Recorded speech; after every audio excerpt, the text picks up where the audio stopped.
for World History 1 this semester. We're in CRN 40528. We are supposed to be meeting on Monday and Wednesday at Douglasville from 12:30 to 1:45 p.m. in room 246. But due to the rising number of coronavirus cases in our area, we're temporary online for lessons 1 through 3. That will be until January 31st. We will have our first meeting in class on February 1st, and we'll start talking about lesson 4. If this changes due to coronavirus cases, I will send you an announcement as soon as I know something.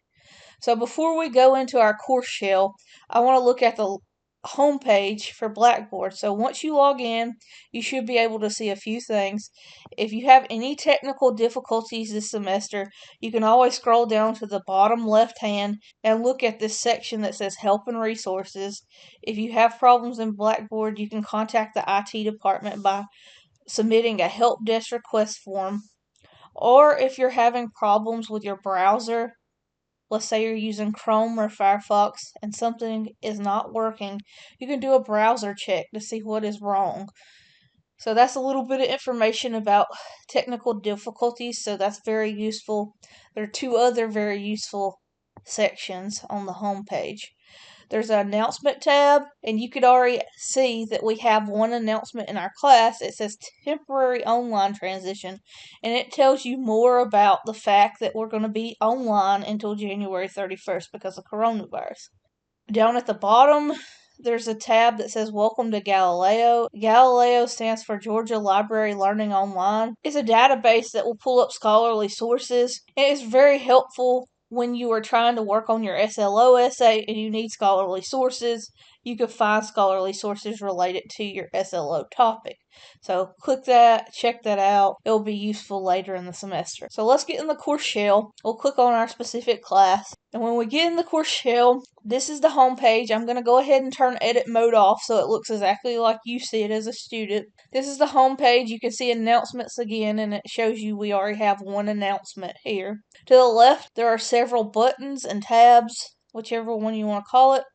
There's a homepage tab, announcements, syllabus, calendar, lessons, attendance, my grades, and messages. I really want to focus on the syllabus tab first, so I'll click on it, and in that, we have the syllabus. So I'm going to go over the syllabus. I'm not going to go over the entire syllabus, but I will talk about the key aspects of the syllabus. We are in World History 1, so we'll cover the time period from prehistory all the way up to 1600. Our course number is 40528.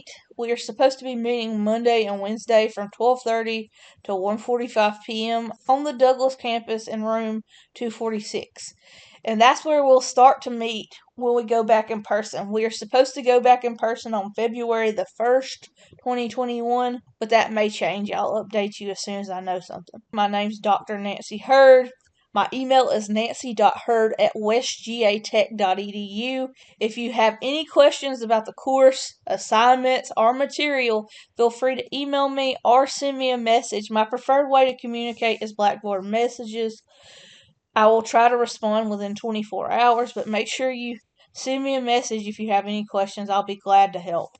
Below this, you'll see textbooks. In this class, we have a free online textbook. It's called World History, Culture, States, and Societies to 1500. So you can click this blue link, and it will take you to the free textbook. This is not the only place you can access the free textbook in the course. I'll show you another place you can access the free textbook as soon as we work through the syllabus. On page 2 and 3, you can find more information about West Georgia Technical College policies. It talks about student learning outcomes, the student warranty, West Georgia Technical College academic policies, procedures, and student resources. So it tells you more about academic integrity, all the way to telling you more about withdrawing or academic calendars. So if you want to see the days for withdrawals, or if you want to see the spring break dates, click the academic calendar. It has all that information in the academic calendar. It also tells you more about withdrawing. If you decide to withdraw from any of your West Georgia Technical College classes, you would contact the registrar's office. You would go to this email and write this email, registrar@westgatech.edu, to let them know that you want to withdraw. But hopefully you won't in this course. Let's talk more about attendance. When we're in person, you're expected to arrive on time and you're expected to stay. If you leave early without an excuse, you could be considered absent in the course. If students with perfect attendance for the semester will receive bonus points in participation. Now, there is a special note to this. Attendance will be taken online until January 31st due to the COVID-19 delay. Each week's attendance will be based off completing weekly assignments. So in week 1, you need to complete at least one assignment to be considered there in attendance. But you want to complete all the assignments so you get a grade for those particular assignments. So now we'll talk about course-specific requirements and grading guides. I really want to talk about academic integrity for just a moment. Plagiarism is a problem sometimes in history classes, but we don't want it to be a problem in this history class. Plagiarism is really a serious offense when you use someone's work as your own and don't give that person's credit. We don't want that. The penalty for plagiarism in this course or any other academic infraction against academic integrity will be a 0 on that assignment. And if you keep doing it, you will be reported to the dean of students. So you really don't want to do that. Most students really don't even intend to plagiarize, but it's your responsibility to make sure that it doesn't happen. You want to make sure you are citing, using quotation marks and citing the sources that you use. All the work for this class must be original. You cannot turn in coursework from prior semesters. That's basically called resubmission, and you'll get a 0 for doing resubmission. So if you took a U.S. History 2 class and did the museum review, you can't turn in that same museum review. Any lying, cheating, stealing, or plagiarism will result in a grade of 0. And again, you could be removed from the course if you do this over and over again. It would have to go through the channels, but don't plagiarize. It's a serious offense. Now we'll look at some of the assignments and how they're graded. There are 2 exams. They're worth 20% each, the midterm and final. There are 4 reflection papers at 5% each, total and 20%. There's a museum review for 10%, activities 15%, SLO essay 10%, and participation 5%.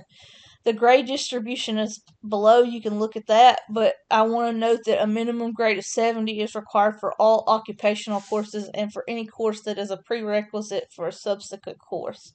So let's talk about each assignment more in detail. The 2 exams are going to be multiple choice exams. They're worth 20% each. Reflection papers, they're 4 total, 5% each, 20% total. The reflection papers should focus on one of the assigned readings found in the Blackboard lessons folders. They are called online readings. The reflection papers are not on the textbook reading. Again, not on the textbook reading, but they're on online readings. I'll actually show you where those online readings are. But what you're doing on these, you are writing a 1.5, so 1.5 page to 2 page double-spaced paper. In the first paragraph, you're summarizing the article, and the remainder of the paper, you're giving your thoughts, opinions, and ideas on the article. You always want to relate the article back to the historical period we're talking about and the place we're talking about. So if you read an article dealing with Mesopotamia, you want to tell me about Mesopotamia and its society and how that article fits in with that and when this is taking place. You want to relate it back to its historical context. The next assignment is the museum exhibit review. We normally go to museums and do museum reviews, but because of the coronavirus, you will choose one of the virtual museums or watch one of the listed historical movies and do a review on that. The museum exhibit review should be 2.5 to 3 pages long, double spaced. Your page should include thoughts and opinions of the museum exhibit or the movie. It would be very similar to a reflection paper. And the remainder, you should look at a historical critique of the museum or the movie. And you should consider some of these questions to answer that. If you're looking at a virtual museum, you should answer questions 1 through 4. For instance, does the museum explain virtual exhibits adequately? If you are looking at a historical film, you should answer questions 5 through 8. For instance, what does the movie need to improve on regarding the historical event. These are the two lists, the approved virtual museums and the approved historical films. I want to note that if you click on the blue links for the historical films, it will just take you to the trailer. You are actually responsible for finding a copy of the film yourself. Some of these are on streaming services like Hulu and Netflix. Activities include any quizzes or discussion board posts or in-class participations that we may have this semester. The SLO essay is the big assignment for the semester. The SLO essay is actually required by West Georgia Technical College. You have to write a 5 to 7 page double-spaced essay that explains the causes and effects of the Protestant Reformation and the resulting Catholic Reformation. You have to use Chicago formatting. So when you cite your sources, it has to be in Chicago style. I will be talking more about Chicago style in class as we move forward. There's also a section on Blackboard that tells you more about Chicago style, but don't worry about that too much right now. I will help you figure out Chicago style before the SLO is due. This is the SLO rubric, what I used to grade the SLO. Below that, it talks about participation. Attendance is what makes up your participation grade. It's worth 5%. The extra credit opportunity for this semester is you may visit and complete one additional museum exhibit review. So you can choose one of those virtual museum exhibits or one of the historical movies and complete another review. And you can earn up to 2 points on your final grade. So if you have an 88, it might bump you up to a 90. There's also a note about using Blackboard here. You want to make sure your browser's compatible with Blackboard, but you also want to make sure your operating system is compatible with Blackboard. Sometimes Chromebook works fine, sometimes it doesn't, but you want to make sure that you have access to what you need, the programs you need in Blackboard. The last 2 pages of the syllabus are the course schedule. I have the course schedule broken down in different columns. Columns include lessons, text chapters, topics, assignments, and due dates. If you look at lessons 1, 2, and 3, they are going to start on specific dates, but they also say online because lessons 1, 2, and 3 will be completed online because of the coronavirus outbreak. So we will start lesson 1 on January the 11th online. That means I will post a video lecture online and I will post PowerPoints online for lesson 1. You're going to focus on chapter 1 in your textbook. We're going to be looking at prehistory. The assignments for this class for lesson 1 are post your introduction, complete the course agreement, discussion post number 1, and quiz number 1, and they're all due on January 17th at 11:59 p.m. If we get to go back like we were supposed to, we'll pick up in class on lesson 4. On February 1st, we'll start talking about the Hebrews, and we'll look at chapter 4 in your textbook, and we'll look at the discussion forum number 4, quiz number 4, and we'll talk more about your reflection paper number 1. It is due on February 7th at 11:59 p.m. Now, if this changes and we go online longer, I will let you know.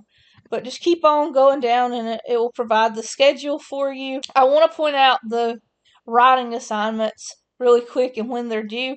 Reflection paper 1 is due on February 7th at 11:59 p.m. Reflection paper 2 is due on February 28th at 11:59 p.m. Reflection paper 3, March 16th at 11:59 p.m. Then you have your museum review due on April 12th at 11:59 p.m. Reflection paper 4 is April 20th at 11:59 p.m. And then the SLO essay, that long essay, is due toward the end of the semester on May 2nd at 11:59 p.m. Your exams, your midterm exam will be on March 1st in class from 12:30 to 1:45 p.m. And then your final exam will be on May 3rd from 12:30 to 1:45 p.m. And note this deviation. We may deviate from this course schedule depending on the COVID. We may go online, but I'll let you know. Alright, let's click back on the syllabus tab and see what else we have. under the syllabus tab, we have a COVID-19 syllabus addendum. Read over West Georgia Technical College's policies toward COVID-19.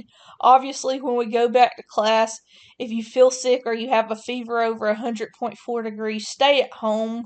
And if you do come to campus when you're healthy, make sure you are keeping your distance, practicing social distance, wearing a face mask when you're in the classroom, and you're washing your hands regularly.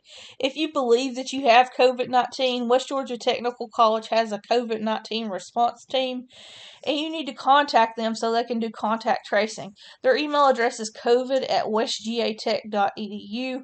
But again, if you feel sick, don't come to class. We don't want to risk getting the entire class sick. So if you're sick, stay at home. But if you feel healthy, come to class, wear your mask, and social distance. Going back to the syllabus tab one more time, I want to point out that my contact information is here again. Another example of the course schedule is here as well. So you can find the course schedule by looking at the actual syllabus or looking at the bottom of the syllabus tab. You've got the course schedule. So there's two places that the due dates are. But if this format doesn't really work for you, you can click this calendar tab. And if you click the calendar tab, it actually has the dates and when the assignments are due. So there's 3 places that tell you the due dates for your assignments. So you should definitely know when your due dates are. But not only that, I will be sending out weekly announcements telling you, you've got this due this week. So I might nag you a little bit, but I really want you to get your assignments in on time because they close when they are due. So you can't turn them in late. Alright, now we'll go to the Lessons tab. The first time you click on it, it's going to tell you, important, complete the course form agreement. If you don't complete the course form agreement in the syllabus tab and answer it, you want to make sure you read it and answer it truthfully. You have to make 100% to get through, and we'll be able to go to the Lessons tab. Once you completed that, now you can see the Lessons folder. Click on it, and there's several things in this Lessons folder. At the very top, you got a Q&A discussion board. This will allow you to post general questions about the course here. So if you have any general questions, you can post it there and I'll get back to you. But if you have a specific question about an assignment or something relates to you personally, send me a message in Blackboard. There's a message tab here, or send me an email. Messaging is really the best way. I'll get back with you in less than 24 hours if you message. Underneath that, there's a link to the textbook again. You can click it. It's World History, Culture, States, and Societies to 1500. This is a free textbook. Here, you can actually download a copy if you want to, but it's available for free. Underneath that is Chicago style information and discussion rubric. Remember I said that the SLO has to be cited in Chicago style. Well, here's a quick guide for citing in Chicago style, and underneath that there's the Purdue OWL Chicago Manual of Style. And it will really help you learn how to cite in Chicago style, but I'll also be talking about how to cite in Chicago style in class when we start meeting in person. The really important thing that you want to pay attention to on this page is the discussion grading rubric for this class, World History 1. This is what I use to grade your discussions every week. It looks at several criteria. It's going to look at context and evidence, grammar and spelling, critical thinking and analysis, and engaging with classmates. So you have to respond to 2 classmates every discussion post. And you can't just say, good job, buddy. You've actually got to relate it back to the material. So if you're reading something about Mesopotamia, you have to relate that reply to your classmate to actual content that you've read about on Mesopotamia. But when you're answering the questions, you want to answer them in detail. You don't want to just answer them in 2 words. You want to have a paragraph for each question. And remember, a paragraph is 3 to 5 sentences at least. I will take a 7 or 8 sentence paragraph if you want to give me one. Specifics are better. Alright, below that, you've got all the drop boxes for your writing assignments. You've got the reflection paper drop boxes. It tells you the due dates yet again. So again, here's another place where the due dates are. Click on it. There's the drop boxes. Below that's the museum review drop box. It tells you the instructions again, provides you the list for the approved virtual museums and the approved historical films. But you click on it, and there's the Dropbox for that. You upload it. All of these assignments are going to be run through SafeAssign, so they will flag you for plagiarism if you don't cite properly. So you want to make sure you cite if you use anything from outside sources. Below that's the SLO, Dropbox, and the instruction. This actually gives you a little bit more detailed instructions than the syllabus. Again, you have this rubric, which will tell you how this SLO essay is graded. You're answering the question about the causes and effects of the Protestant Reformation and the resulting Catholic Reformation. You have to use Chicago-style formatting. But it also tells you that the paper has to be 5 to 7 pages. It should be in Chicago style. If you look at Chicago style, this means it's in 12-point font, double spaced, 1-inch margins all the way around. The title page and reference page are not counted as parts of the paper length. This means that the text of the paper actually has to be 5 to 7 pages. You also need 3 to 5 scholarly sources. You cannot use Wikipedia as a reference. Remember, go back to Galileo and use that to help you. Please submit your essay in this Dropbox below by May 2nd, 2021 at 11:59 p.m. Finally, you're actually to the lessons. We have lessons 1 all the way to lesson 13. There are 13 lessons in this class. If we click on lesson 1, I'm going to go through and show you kind of what you'll see when you click on each lesson. Lesson 1, at the very top, you've got student introductions. It's a basic introduction, so you get to meet some of your classmates online, and you will reply to 2 of those students that you feel like you have something in common with. Below that is the lesson 1 study guide. It has terms you need to know for lesson 1, and it tells you to read your textbook pages 1 to 20. Then you've got a PowerPoint and lecture. There are actually going to be 2 PowerPoints and lectures in there, especially for week 1 through 3. The first thing you're going to open up, there are going to be PowerPoints from North Georgia. There's a professor in North Georgia that puts on PowerPoints, and she also lectures. But you'll also see in lesson 1 through 3, each Monday, by the end of the night on Monday, I'll post a heard lesson 1 PowerPoint and a heard lesson 1 lecture. And you'll be able to hear me actually lecture about our specific class. And that will be the way I'll do it for lesson 1 to 3. I'll post every Monday. So the following Monday, I'll post lesson 2, which will be on Mesopotamia on January the 19th. By the end of the day, I'll post my PowerPoints and my lecture for that particular lesson, and I'll do that again for lesson 3. And maybe by lesson 4, I'll just be posting the PowerPoints, and we'll be meeting in class, doing the lectures and some discussion in class. So that's what we hope for, to be able to see each other in February. Underneath that, you will have online readings, and I'm going to go ahead and click on the online readings because the online readings are very important. There are 3 for lesson 1, and there will be online readings in each lesson. These online readings are what you need to read to answer your discussion boards. They are also the readings that you will use to write your reflection papers. So if you read one of these this week and you find it really interesting, it might be one of the readings that you want to do a reflection paper on. The reflection papers are not on the textbook readings. They are on these online readings. Each lesson has online readings. Below that, you've got videos. In lesson 1, you'll see that there's a video on the agricultural revolution, so it tells you a little bit more about agriculture and its importance to civilization. You have quiz 1, and you have discussion 1, and it tells you click the link above and create a thread to see the prompt for discussion 1. So when you create a thread, it will give you lesson 1 prehistory discussion questions. It says answer 3 of the 4 below, so pick the ones you want to answer, and then you'll reply to 2 of your classmates. So you're going to look at those questions and answer those for discussion 1. So we'll go back to lesson 1 really quick. And we've looked at everything in lesson 1, but there's also a link that says further explorations, and these are in there.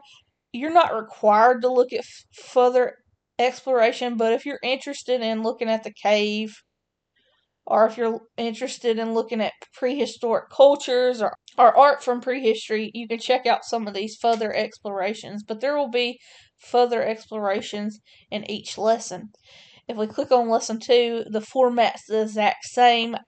You will not be able to see my lecture or my PowerPoints until next Monday for lesson 2. It will open up on January 19th at the end of the day. And then lesson 3 will open up on January 25th at the end of the day. So be on the lookout for my PowerPoints and my lectures on those particular days. But it's basically this exact same format. Sometimes you will have more than one quiz in each lesson, and some lessons don't have quizzes at all.